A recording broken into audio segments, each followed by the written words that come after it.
Welcome to the Good Faith Podcast. I'm David French with Curtis Chang, and we thought when we were trying to figure out a topic for this week and what we should discuss, Curtis had this idea that we need to maybe be a little lighter than we've been in the past few weeks because we've been dealing with a lot of really heavy stuff, and somehow in the discussion about that, what we actually ended up with is we need to talk about anxiety, despair, and weariness.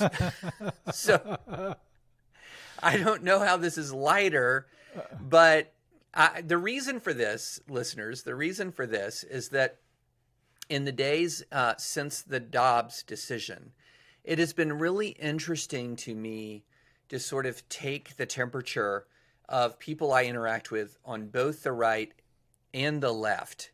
And if there is one thing, a word that comes to mind when I think about the people that I've been interacting with, and this is not just related to Dobbs, it's also related to the January 6th hearings that became extremely explosive last week with some really for the first time in the whole January 6th hearing process, some substantially material new allegations that there are a minority of people who are feeling energized, and a majority of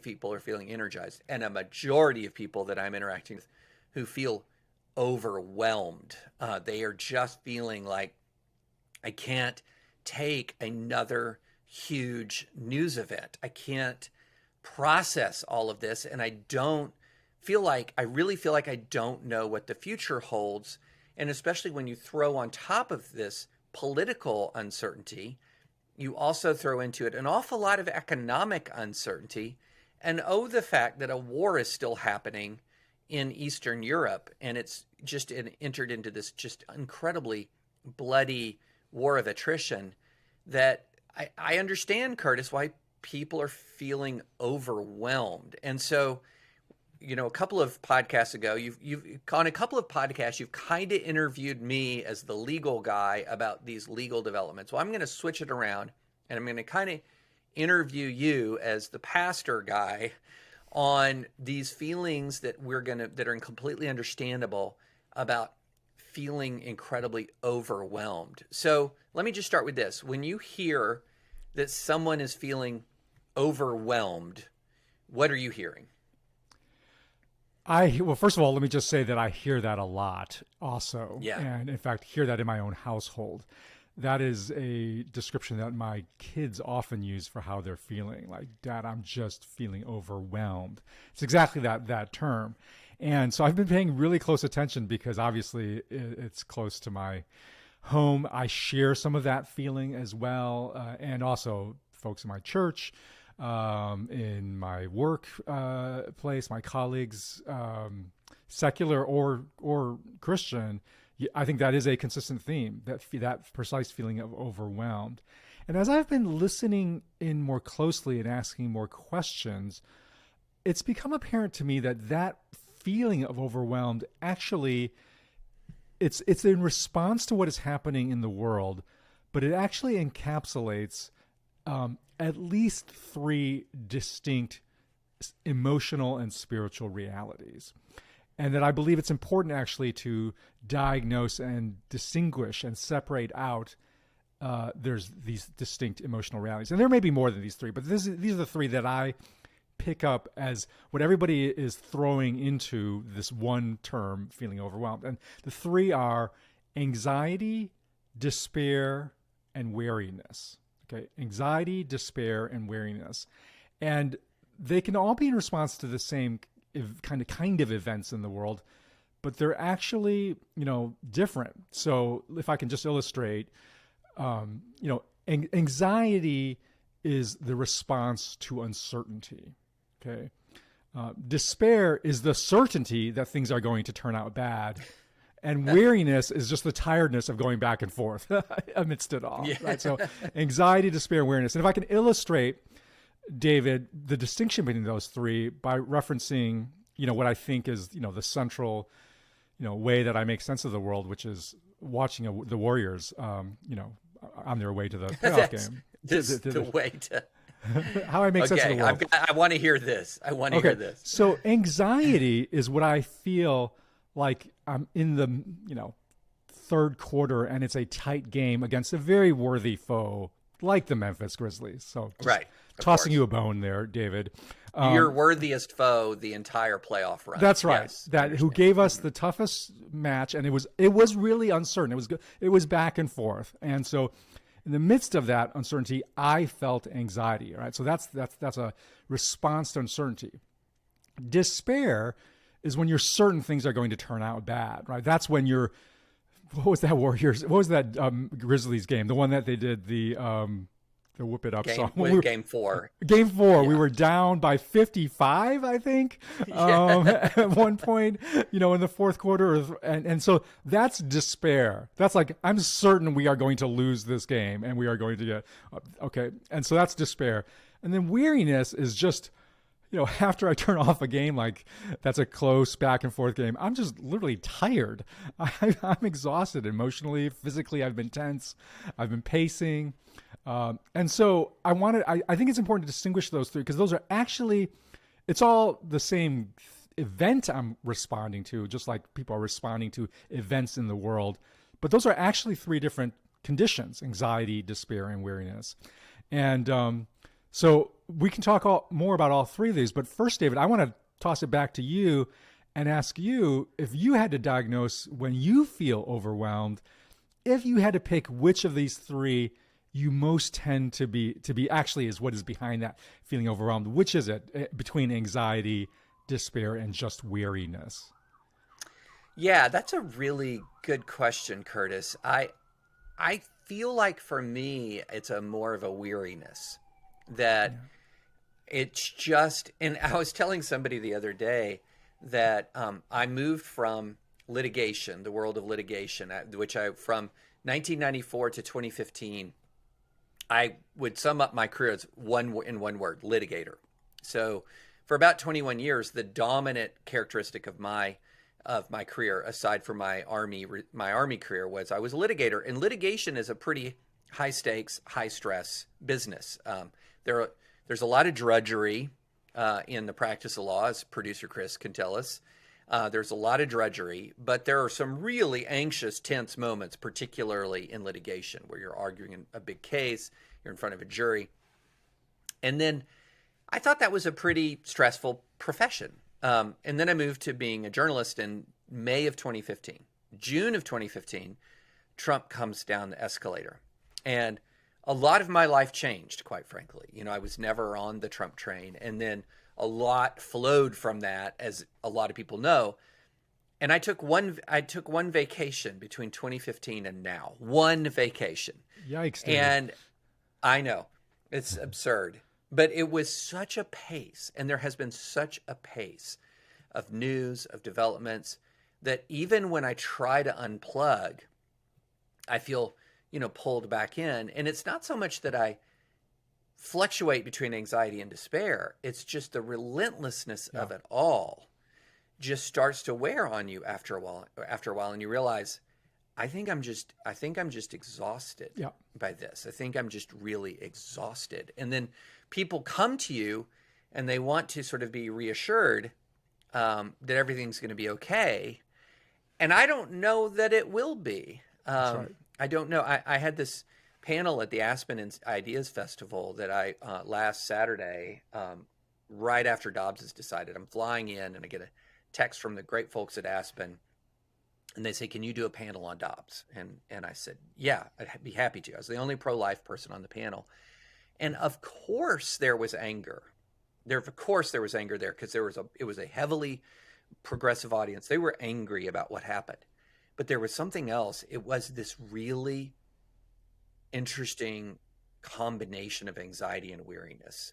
Yeah. That a lot of it was, what does this mean? What does the future hold? And then a part of it was just like, are we up for this? Like, can we do this? And so, for me, I'd say it's much more weariness, but I see all of these elements that you just went through.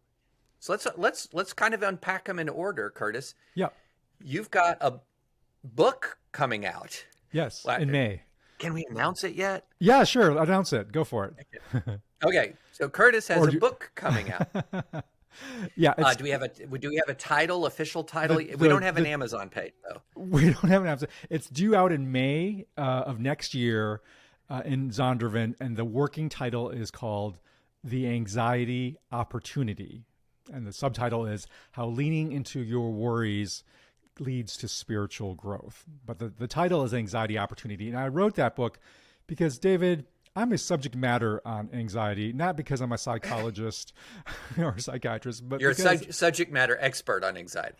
that's right, because I'm a sufferer Yeah. of it. I Okay. know anxiety intimately from a firsthand experience, both myself and then obviously a lot of my close friends, people I used to pastor when I was a pastor, my family members. It's and it's a universal condition, and so it's important to unpack that because. Like you just explained in your situation, you're feeling weariness, but you're detecting anxiety. And they actually are different spiritual and emotional realities that call for a different response. And so, to repeat, what anxiety is, it is our response, and I would say it's our natural human response to uncertainty, to the sense that we do not know how things are going to turn out, and we will naturally feel anxiety. And it's important to emphasize the natural and normal part of it, because especially in Christian, but also in secular ways, we have come to treat anxiety as something that is abnormal, that's something, or that we should view as abnormal, that it is a problem. It's a problem to make go away.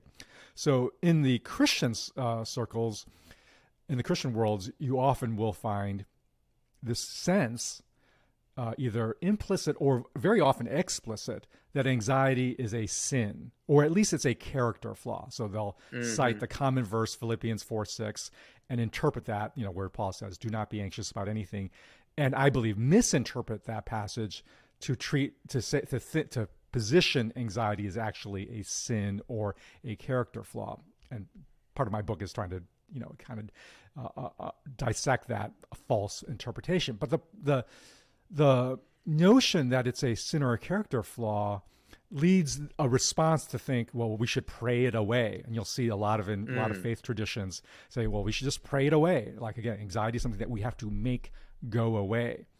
And then the secular version of this, of course, is it's not, of course, pray it away, but it's medicate it away. And again, let me be clear. This is not to say that meds aren't useful. I've taken anti-anxiety medication. Many of my friends have. It's an important tool. It's a helpful tool. There's nothing wrong with it. But the underlying expectation we bring to anxiety under the medicated away paradigm is this is a problem that we think must go away and we should go away. And I think this is a profoundly wrong way to approach anxiety. Even, I'll say a moment about why it's true for Christians, but even increasingly secular mental health professionals are realizing that we are actually approaching anxiety unhelpfully when we position it as something that we have to make go away. There's a great book that came out just very recently called Future Tense: Why Anxiety is Good for You. It's by a secular psychologist named Dr. Tracy Dennis Tiari, and he really makes the case for why the mental health profession has been doing the wider population a disservice by sort of essentially treating it as something that's abnormal. That's something that you should diagnose and medicate away in some way. But especially for Christians, the pray it away version of treating anxiety as something abnormal, wrong, is just plain false. And my book goes into greater detail about it, but let me just make the most specific, direct case of why, as Christians, we should not treat anxiety as a sin or as a character flaw, which is Jesus himself experienced anxiety. All of the Gospels make it clear that Jesus experienced anxiety. So in Matthew, Mark, and Luke, that's described most vividly and poignantly in the Gethsemane scene, where the verbs or the adjectives that describe Jesus' condition are all adjectives of distress, troubled in soul. Like, these are all, what the ancient Near East would have called anxiety. They didn't have a word for anxiety in the same way, right? John has it in John 12. where it describes Jesus as being distressed and troubled in his soul.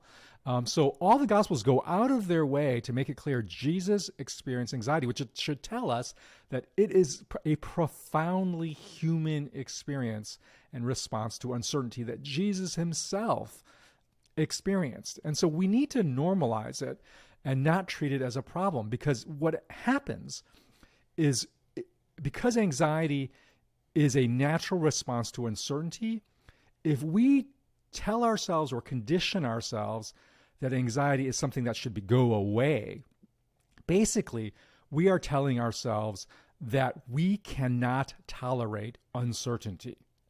We're saying we cannot tolerate uncertainty because anxiety should go away, which basically you're saying is uncertainty, which is essentially what anxiety is a natural response to, is something that's intolerable. So, and when we do that, when we say and we condition ourselves that we cannot tolerate uncertainty, we actually drive up anxiety, because we make moves to try to get rid of uncertainty in our lives that actually backfire and actually increase anxiety. So the most extreme example of this is the way that people will resort to substance abuse to deal with anxiety. It's the primary reason why most people fall into substance abuse. Not the only, but the primary way. And this is why any substance abuse treatment almost always includes treatment about anxiety, because people are trying to push that feeling of uncertainty away. But of course, as anybody who's knows anything about substance abuse, the more you do that, the more there's this rebound effect that actually, because it's not an actual solution to it, the uncertainty comes back even more strongly, and then you have to go back for more and more hits of whatever substance you were using. There's less extreme versions of that, which I can speak to, which is, for me, my move is not to go to drugs or alcohol, but I ruminate. So rumination is the right. mental action of turning a problem over and over again. That's my drug of choice. And really what's going on there is I'm thinking, if I just turn it over one more time, I'll find the mental formulation or the analysis or the way of thinking about it that will drive uncertainty away. But guess what, David? That doesn't exist. That doesn't happen. So I'm just turning it over and over again. I'm addicted to my own thoughts in trying to get rid of uncertainty. So it's interesting, because I grew up where anxiety was kind of seen as a sin. It was a character flaw. So if I felt anxious about something, then I would have an explosion of anxiety about feeling anxious. Absolutely. That's right. And so for me, I have not had problems with anxiety over things like politics. My vice, if you're going to call this, my characteristic, because if we're not saying anxiety is a vice, this is sort of the counter to this, which is a characteristic, is a tendency towards more fatalism.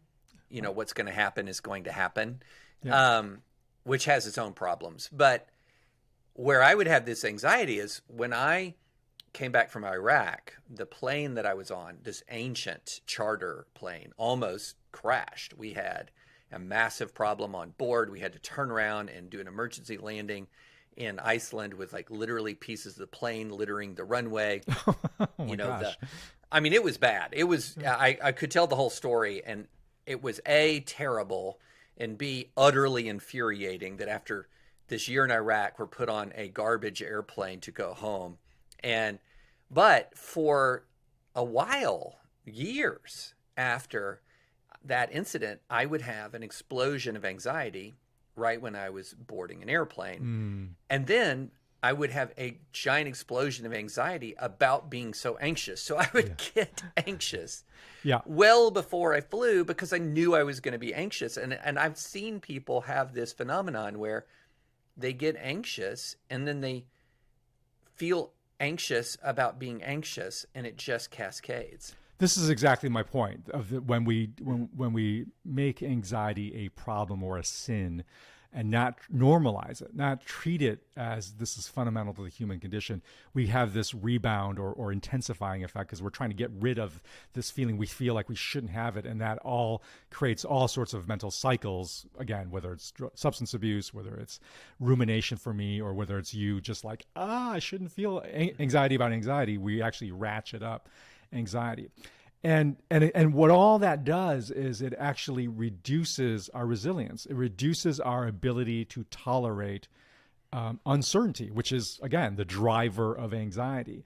And I think we had a podcast many weeks ago with Kara Powell, the head of the Fuller Youth Institute, where we talked about the rise of teen anxiety. And many scholars believe, and I think they're right, is at least one drive. It's clearly a multi-causal phenomenon, but one of it is the parenting approach that has tried to insulate our kids from uncertainty. Right? We want to create a life in which they don't have to deal with uncertainty, which actually makes them more susceptible to feeling anxious because they haven't developed the ability to tolerate uncertainty. And I think what you can, say that's not just actually for what we've done in parenting for teens, but I think in many ways we as a people, at least as a Western American society, we have been conditioned to actually not tolerate uncertainty, partly because we have gone through a period in human history that I think when you telescope back has been an unprecedented level of peace, prosperity, and security. And and most people don't think that. They don't realize that in actuality, the last 30, 40 years is actually the abnormal in terms of the broad scale of human history. And so now when sort of normal, which is uncertainty, this is the nature of life, sort of hits that, we think, oh my gosh, this is catastrophic. When in reality, what we're experiencing right now is probably more true to what most human beings have experienced in terms of political instability, economic uncertainty, environmental uncertainty. Like all that is actually more normal to the scope of human history, but we've been conditioned to think, oh my gosh, the world is falling apart. Yeah. The interesting thing is the closest analogy that I can get, and I hear people say this a lot, and I think this is sort of an emerging thought that a lot of people are having, is you really have to rewind to the mid to late 1970s before you're going to get the kind of uncertainty that we're dealing with now. So in the mid to late 1970s, for those listeners who are too young to remember, we just had a president resign in disgrace, right, in 1974, cataclysmic event. At the height of the Cold War, there was this phenomenon called stagflation, which used to be completely historical, which was low growth, high inflation. Well, guess what? We had extreme gas lines. So I can still have, as a kid, remember sitting in these gas lines in the 1970s where you're just trying to get gas before a gas station runs out. At the Soviet invasion of Afghanistan, the Soviet Union seemed ascendant. The American military was in shambles. It was known to have a massive drug and morale problem. And there were a lot of books by the time like 79, 80, 81 rolls around. There was this just real sense that America is in decline. It's just in terminal decline. And that was Carter in 1979 gave a speech, and it's famously called the malaise speech, although he never used the word malaise. But the interesting thing is I'll find it, I'll put it in the show notes, but if you really want to sort of see a snapshot of an American president sort of thoughtfully grappling with a sense of national despair, it was that speech. Yeah. And you could almost give it today. And so I'm old enough to remember, and then, most Americans alive today. So this is something that tells you how old we are, Curtis.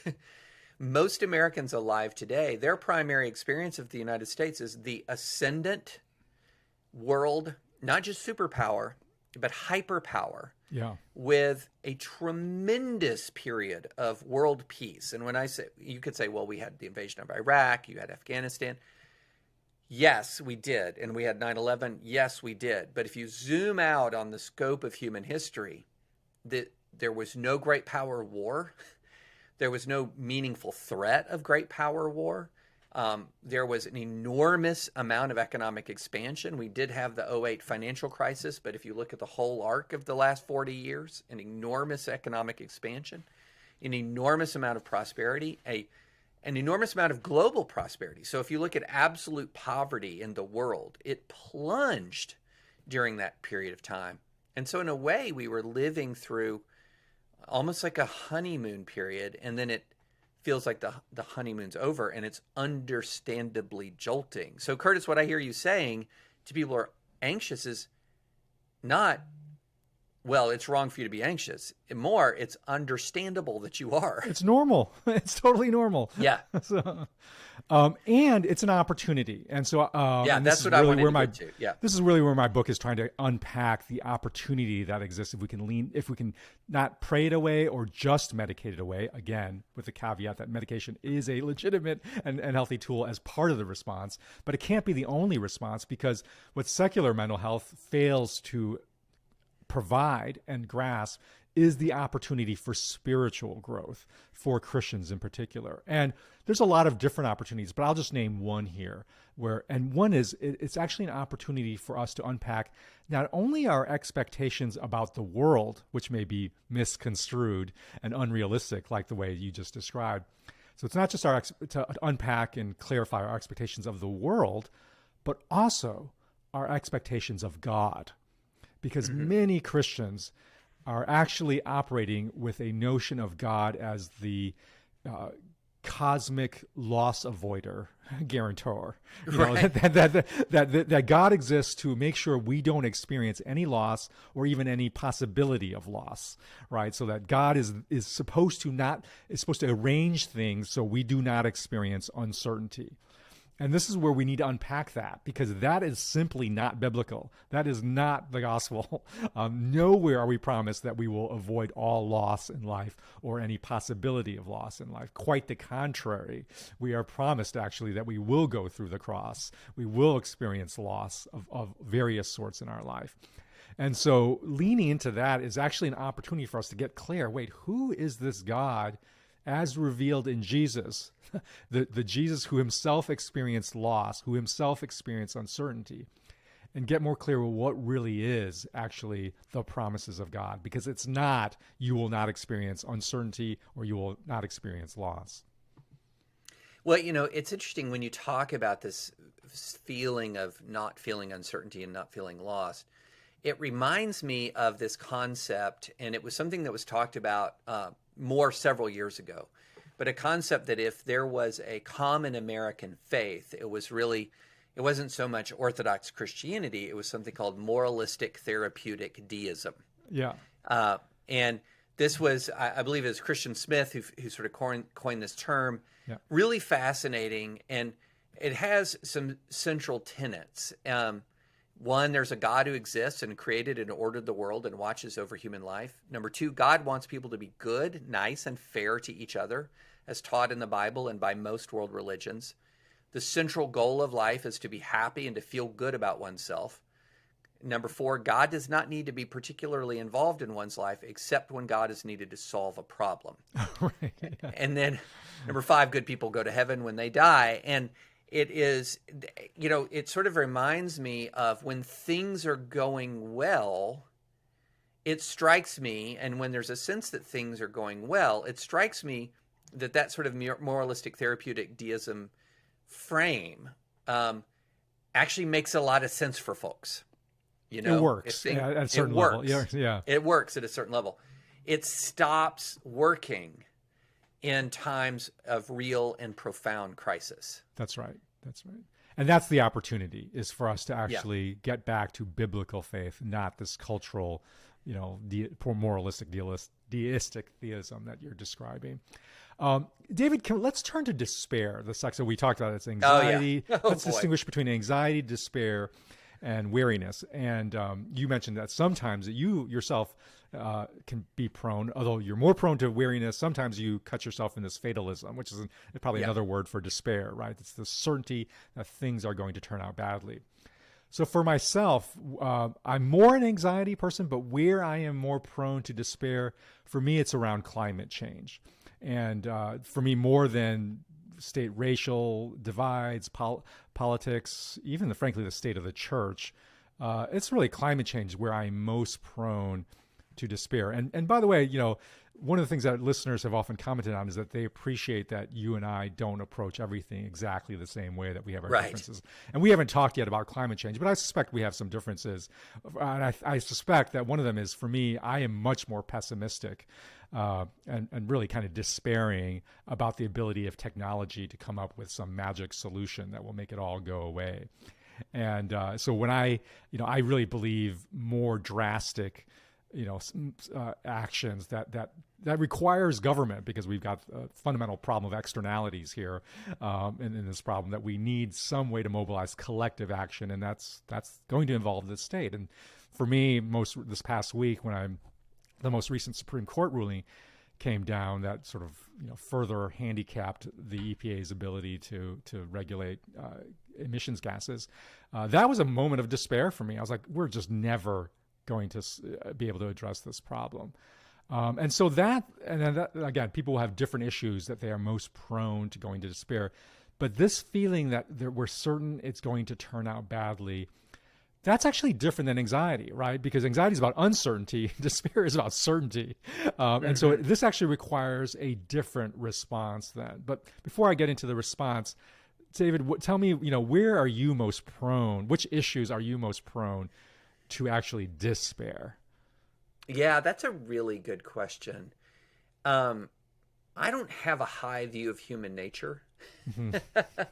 And so I would say that where I am prone towards that sort of sense of, fatalism or despair is, while I have hope, for example, I have hope in this concept of like that the exhausted majority of Americans can kind of step in and say, look, these polarizing wings right now that we have that are increasingly full of that is really sort of fostering and encouraging an enormous amount of cruelty and division, that I have hope that this kind of exhausted majority is going to intervene and provide some adult supervision in our culture. A lot of what I learn about history makes me not kind of sort of pulls me out of that, out of that hope, because large numbers of people will just sort of go along with and sort of react to and go with the flow in the face of an enormous amount of cruelty, for example. They will not stand up and say no to it. Yeah. And so that's something, when I talk about our polarization, I say my source of hope and despair is contained in two words, sort of as a sociological political matter, and that's exhausted majority. Source of despair, exhausted. Source of hope, majority. So for me, that's one thing where I sort of look at a world that is saying our sort of broader public virtue is the key, or is this source of hope. I agree with you, but my sense of sort of fatalism or despair is, I'm not so sure that the courage necessary to assert that virtue exists. Yeah. And this is where, again, diagnosing our despair is really critical, because we have to ultimately get at what is the hope that we are called to, particularly as Christians, right? Because as Christians, I may have a sort of penultimate hope, or that the American public will finally come to their senses and rally and counter the extremes in the way. But do I really want to place my ultimate hope in the American public or any human being, right? Like, no, we don't. And I agree with you. Like, I'm biblically shaped by the notions of the fall. I'm not quite as Calvinist as you are, but like, the depravity of human beings is a real thing. And so this is where when we diagnose that, what I'm actually feeling is despair, the critical spiritual move is, okay, what am I really placing my hope in? Because for me, let's take climate change. I don't really have much hope that technology will just come up with a magic bullet. I'm increasingly losing hope that we will rally a public will and be able to act in concert through state, agreed upon government action. So I'm feeling increasingly hopeless about that. And I have to ultimately realize, wait, what is my ultimate hope here. Because again, remember, despair is we are certain the story is going to end up badly. So we have to remember, wait a minute, what is the biblical story? And what is the ending to that story? That's how we respond to despair. And this is where I have to re-anchor myself to say, wait a minute, the core promise of the kingdom message is Jesus, the King of all creation, will one day return to this earth and restore the new heavens and the new earth. That's the Christian message. By the way, which is not we are disembodied souls that go away to heaven. The Christian promise is Jesus will come and return and restore both our bodies through resurrection, but also all of the world. And if you want a picture of that, go to beautiful passages like Isaiah 65, which talk about the new heavens and the new earth. And where we have to, anchor ourselves back again to this vision of the wolf and the lamb will feed together. The lion will eat straw like the ox. The dust will be the serpent's food. They will neither harm nor destroy on all my holy mountain. That's the vision. That's the hope, because that's the promise. And that's the actual promise that our King will return to restore all things. Now, we don't know when that's going to happen. So, we are not promised in this now and not yet, in this interval where we are waiting for that moment. We are not promised that bad things won't happen, that even catastrophic things won't happen. We are not promised that our climate will change in some very profound ways that will make life especially difficult for the most vulnerable, right? That could very well happen. But that's not the end. We can know, and we know there may be suffering, there may be bad things that happen, but the answer to despair is that we know how this story ends. And we've got to remind ourselves and hold ourselves in the end. That's how it ends. That's not an excuse for inaction. That's not an excuse for saying, well, fine, we don't need to worry about anything, because our calling is to be advanced ambassadors, advanced proclaimers, advanced images that signposts towards that end. So we have to take action. We have to actually, work to such that people can anticipate how this is all going to turn out. But in the end, it's not resting on us. We're not responsible for the new heavens and the new earth. Ultimately, we're meant to point to it, and we're ultimately meant to have hope. Because we've been told how the story ends. As you're talking, I'm reminded of two very different movies. Okay, like about as different as you can get. Yeah. So one is Any Given Sunday. Now that is a deep pull. Al Pacino. Al Pacino, yes, and Keanu Reeves, right? Wasn't it? No, was that? No. Who was the? No. I'm thinking of a different football movie. That one's, oh gosh, that Keanu Reeves. The Replacements. That's The Replacements. The Replacements. Yes. No, Al Pacino's Any Given Sunday, and this is very. Oh, this is the Dennis Quaid one with as the quarterback, and yes. And and then the other one is A Hidden Life by Terrence Malick. Oh my gosh, those are two profoundly different movies. Yeah. So, by the way, I get credit. I was the one. I just need to record this. I was the one that recommended to Nancy A Hidden Life. So, because most of the media recommendations come from French direction to Chang, I need to claim that Chang to French recommendation. I own that one. Yeah. No, you do own that one. So there's this moment in Any Given Sunday where Al Pacino, the team is divided and whatever, and he has the locker room speech. And I would encourage you to look it up. It's called the Inches speech by Al Pacino. And he very vividly describes it as the 6 inches in front of your face. That is where you're living. It's in the 6 inches in front of your face. Because that's where living is. That's where it's the 6 inches in front of your face. And it's sort of this really interesting call to sort of say, you cannot fix everything.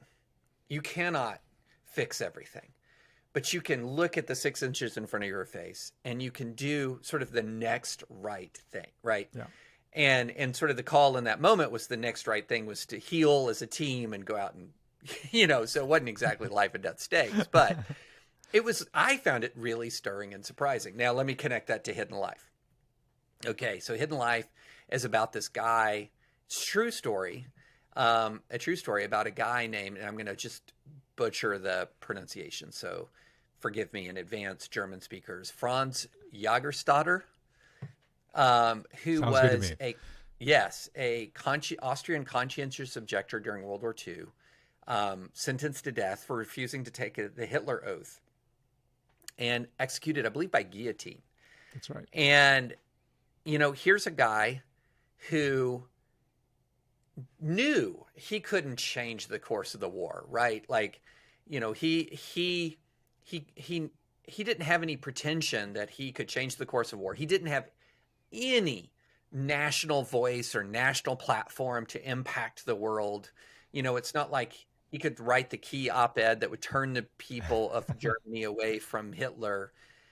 He just knew he couldn't do what Hitler was demanding that he do.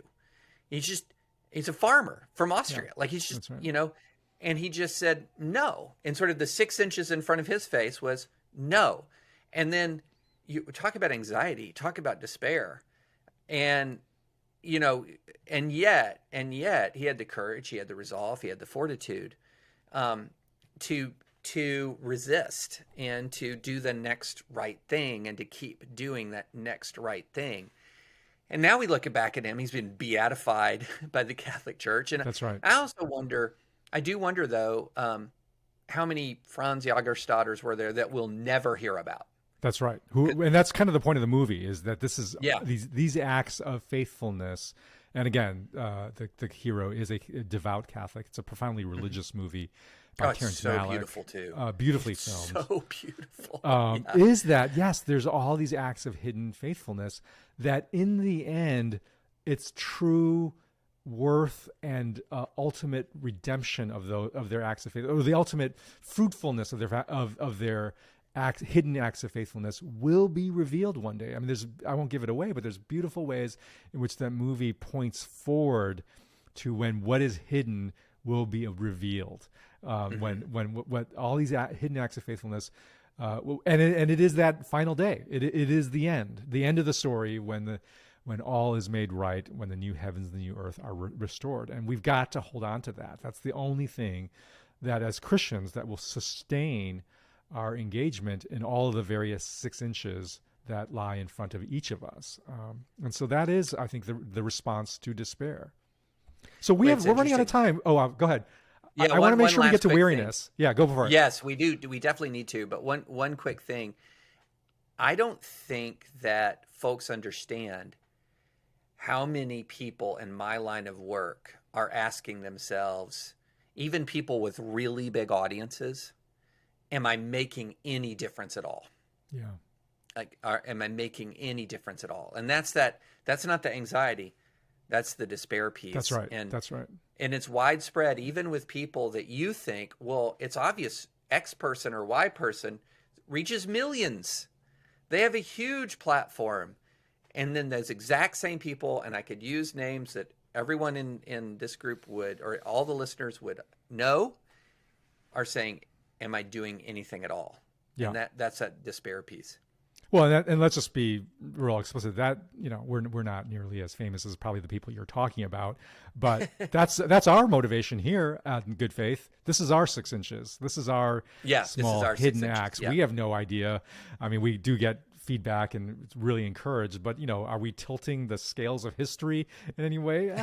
Probably. This is our act of faithfulness, and we're hoping to release it into the world and have God do with it what God is going to do with it. David, let's turn to the last one, which is especially the one that you feel most intensely, which is weariness, that just sense of tiredness that we have. I think there's a lot of different kind of responses to that tiredness. I certainly think rest is critical. That just we have to take the action regularly of saying, I'm going to stop working on this, even this really important, urgent matter. I have to unplug.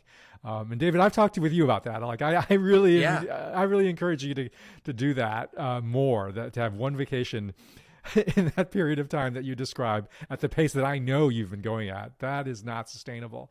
And so we all need to actually take rest. I'm actually about to take a month of sabbatical where I'm going to experiment for the first time, partly inspired by our common friend Andy Crouch, who was on our podcast a couple months ago, he does this thing where he takes 2 weeks where he completely unplugs from email and email. He basically won't even respond. He basically tells people with an auto reply, any email coming in during this period I will not see. Like he won't even, you're gonna have to email me again. Like it's disappearing into it. That's his way of, I'm not going to do that, but I am going to do my best to actually not check, because emails for me is where the sense of work comes, flowing into me. And so I'm going to actually experiment with going an entire month, as much as I can, where I will not check my email at all. I'm going on a sabbatical, and we'll see how it goes. But we all need to build in that rhythm of rest. But then there's one other key response, which I want to talk about in a moment. But before I do that, this other one, which I'll get to in a moment, let me actually put it back to you, David, on this topic of rest. And I want to ask you, sort of pastorally, like, why has it been so difficult for you to carve out periods of rest? What's going on for you that makes it that difficult? Well, it's really two things. One is sort of a sense of obligation, because one of my core function is to follow, to understand what's happening in the world, and to provide analysis as best that I can, and understanding as best as I can about things that are happening in the world. And we've been through this period of extraordinary, relentless developments. And then, so what happens is I both feel this obligation to do my job when it feels like it's time to do my job. And then at the same time, then this is which I think is a much less healthy thing, is when you're somebody who writes for a living or has any sort of public platform, when things occur, there are a lot of people, often for quite sort of malicious or reasons, will say, well, what do you have to say now? Well, why are you silent now? Right. And so you sort of feel it's both a push of your own sense of obligations and a pull from people who often really actually don't care. They just, want to see what you've got to say, especially if something occurs that, maybe, as a Trump critic, Donald Trump did something good, right? Well, why aren't you going to talk about that? Or if you're somebody who's, I'm not a Democrat either, and if I've been critical of the Democrats and then the Biden administration accomplished, well, what are you going to say now?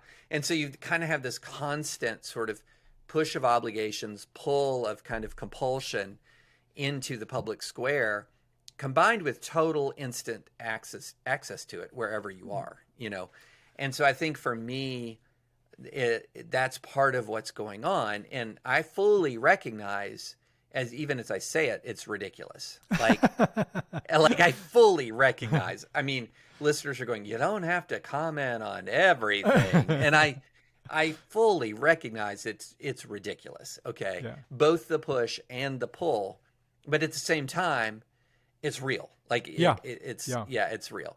Well, and that really, another word for rest, the biblical language for rest is Sabbath. And it was commanded as a regular practice precisely because it's a practice for Christians, for believers or Jews, originally as it was given to recognize that there is a God and we are not he. There is a God who actually holds all of those things, who's ultimately responsible for all of those obligations, and that all of those things that are happening when you not doing anything, when you're on Sabbath, God ultimately can hold. And so, but it's true. It's hard to, when it's constantly coming at you, it's hard to actually hang on to that truth and not slip into the sense of, it's all resting on me to meet those obligations and to respond to those crises. And so, I would just encourage all of us to be looking for ways to practice Sabbath, to practice rest, because that is a response to weariness, which underneath that, if what is driving that weariness is the sense of like, it's resting on me, this is a way for us to practice, no, it's not resting on me. There is a God and we're not he. I want to talk about one other much less talked about response to weariness that I've been just leaning into more, which is actually play. So play as a response to weariness. Now, there's I think a more surface level in which people can say, okay, I can see how play is a response to weariness because it's distracting. It takes me away from the things that might otherwise make me weary. And also it's fun. So it's distracting and it's fun. And I think both are true and real ways in which play is a response to weariness. And but I think there's a deeper layer to that. But before I go to the deeper layer, I want to ask you, David, what do you do for play in your life? Oh, well, see, that's where I feel like, on the one hand, I have a real flaw in that I don't take time off. Yeah. On the other hand, like a great sort of strength of our family is we really do prioritize having a good time. So we almost every day we do something that we just enjoy, right? So we have intense family pickleball rivalries. Pickleball, another Chang to French contribution, I might add, that I want to claim. Correct. You introduced it to us. The historical record has that notated. So go ahead. I'm good at making time for, working out, exercise, running, things like that, which I enjoy. And then, we're, this is going to sound silly, but we are very good, Curtis, at finding good television. Yes, and you are. It's a core competency of the French family that I have benefited from. Yeah. It's an absolute core competency. And my latest recommendation, and it actually came to me by a whole lot of people online, which is Severance, the Apple TV Plus. It's so good. And producer Chris is like shuddering. Have you seen it, producer Chris? He's seen it. Okay. Well, we're only 5 of the 8 episodes in, and it's chilling. It is not what I thought. Like, I don't think the previews did a great way. The trailer did a great job of explaining exactly how chilling this thing is. Yeah. And because it was created by Ben Stiller, I thought it was going to be a comedy, and it is not. Although there are funny elements to it, it is not. But anyway, so we're actually pretty good as a family, and this helps sustain us. And we're good at prioritizing having a good, at prioritizing fun. And everything from a good meal with friends to, carving out time to work out and exercise, to carving out time to be front row center on opening night of Top Gun, those kinds of things. Yeah. Like we're good at that. So I think all those elements of just fun and distraction are super important. I really have come to believe there's a deeper spiritual reality to play. That's a response to weariness. That actually goes deeper than even just its distractive and pure fun nature. Because you have to ask, well, why is play actually, the experience of play, why is it refreshing and restorative, right? Why does it actually feel like it's filling us back, not just distracting us away or giving us a moment of fun, but if you've ever experienced deep play or extended periods of play, you leave feeling refreshed and restored. And why is that? And here's my take on it. Here would be let's call it my theology of play, okay? Which I think the nature of play is that you take the contest before you, the conflict, the game, right? You take it seriously. You're often, almost always in play, competing even against an opponent, and you're wanting to actually win. However, you're not treating it as life or death. You're not treating it as life. So it has some element of, there's important stakes that we take seriously. There's even some element of competition, but we're not treating it as life or death. So let's think about pickleball.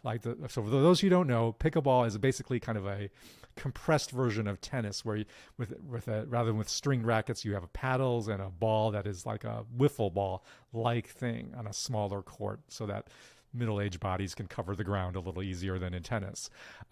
So imagine, David, you and I are playing against each other in pickleball, and imagine if there were no stakes. Like we're not even keeping score.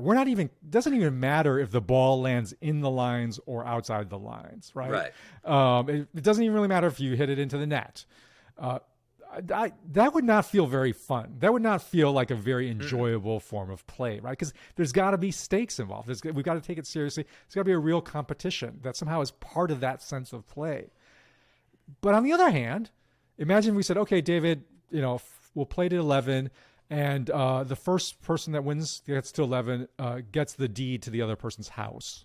Right? Oh, man. Right? Like, no, I don't think that would feel very going for pink slips. Yeah, like I don't think that would feel very fun either. That would not feel very playful either. And so there's this element of play that feels refreshing and restorative when it has that proper balance of taking seriously the contest and yet not thinking there are ultimate life or death stakes at play. And I think that we are actually meant to engage life, and so much of life, including public life, including politics and culture and race, actually in that spirit of which there are real consequences. We take it seriously. We may even have an opponent that we're trying to actually compete against, but it's play. It's not ultimately life or death. And if we lose, it's going to be okay. And we can thus act with sportsmanship. We can act with respect for the rules of the game. We can actually congratulate the other even when the other has done something noteworthy and well, even the opponent, right? Yeah. Good shot, and so forth. Imagine, David, if our political life, just take our political life, was more characterized by play, by that sense of, there's real consequences. We want to advance this view of the world or politics, but like we can say, good shot. That was nicely played. Or we can say, well, okay, well, if we lost that game, there'll be another game. I think we were made to actually engage in the world more broadly as play. And that's by God in that spirit, because ultimately it's not life or death. He holds the life and death stakes, but yet we have something to do. He's given us real consequences and real weight to deal with this world. And if we can get into that playful posture, imagine how much more healthy we would be when we engage in public life and how much more healthy public life itself would be. Well, it's interesting. Some of the rituals before the 2020 election where they were disrupted of our transition of power. So here you have the most powerful nation in the history of the world and peacefully changing every 4 years like clockwork that contains rituals that are very much like a sporting That's right. At the end of Game 7, as incredibly intense as Game 7 would be in an NBA or World Series, people embrace. Or at the end of the Super Bowl, people embrace, and they left it all on the field, but they embrace. And but they left it on the field, right? Yeah. But in our politics, we've always had the congratulatory call. We've all, even I will never forget. And my estimation of Al Gore changed forever when after the incredible hard-fought 2000 election, and Ken, by the way, for those who don't remember the 2000 election, just sort of re-access your memory and Google it and imagine that now. Like imagine that election in our current political culture. I don't know that we'd survive it as a country, to be honest. But Al Gore, at the end of it, the Supreme Court rules against him, and he gets up and he says, it's over. And congratulates George W. Bush on the victory, and ends it. He ends the game, so to speak. That's right. Ends it. Now, that didn't mean the stakes weren't very high. They were very high. And but still, there was that ritual that I think is really, really important. And the other thing that I think is interesting, flipping back to some of the conversations we've had about classical liberalism, the genius of classical liberalism is it creates a system where you have another shot. That's right. So one of the things that made politics so deadly in many other eras, and for even eras in when people even to start one of the things that makes people start civil wars, for example, is they don't believe they have another shot. They don't have. It's the loss of hope that they have any other ability to impact the body politic. And what classical liberalism does, by not just by protecting your right to vote, but by protecting your core civil liberties and your right to speak and practice your religion, is it's saying even when you lose in this society, you don't lose everything. And in fact, you don't even lose the most important things. Yeah. And that's sort of the genius of our system. And when we lose sight of that, I think is when we lose sight of, and that's when we begin to lose hope. We begin to have that sense of despair. Yeah.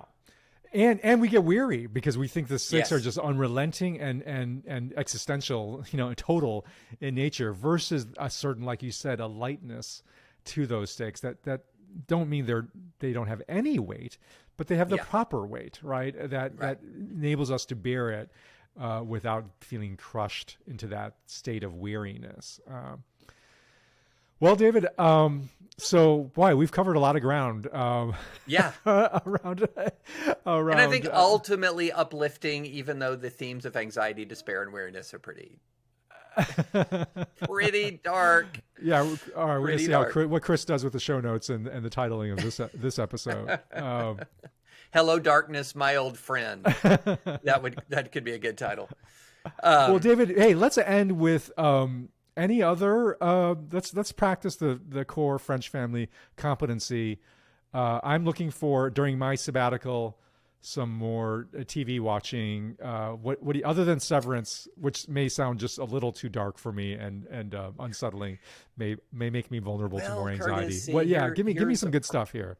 Here's a problem. If it's dark and unsettling, that's our television. Oh gosh, this is so right now we're restarting Better Call Saul to sort of walk through. And then with my youngest, my 14-year-old, we're watching Stranger Things, which just keeps getting darker and more unsettling. Got to inculcate her into the dark and unsettling French culture of entertainment. Then we're watching Peaky Blinders, which is the final season has come out, and that's sort of like it's dark, but it's more, I don't know, it's more of a period piece, but it's pretty dark and can be pretty gruesome at times. So I don't know what to tell you, Curtis. There's not a lot of up with people in our entertainment. So, but I hear Top Gun. You've seen it though, haven't you? I have yet to. That's on my list. We want to go to. We've got to go to looking for some IMAX kind of experience. Yeah, it's off amazing IMAX. Experience. It's off IMAX. It's off unbelievable. IMAX. Yes, but you got to see it on the big screen. There's nothing dark and unsettling about it. It is glorious. It's glory upon glory. And it makes you just walk out of there proud to be an American. That's awesome. All right. That is on my list. All right. Excellent. I'm glad I can leave you with one uplifting piece of entertainment. But all right. Well, this has been this is good podcasting, Curtis. This is good podcasting. Strong work, David. If you agree, we've done our 6 inches for today. So if you agree that it's good podcasting, please rate us on wherever you get your podcasts. Please subscribe wherever you get your podcasts. Please check out Curtis's work at redeemingbabel.org, and please check out my work at thedispatch.com.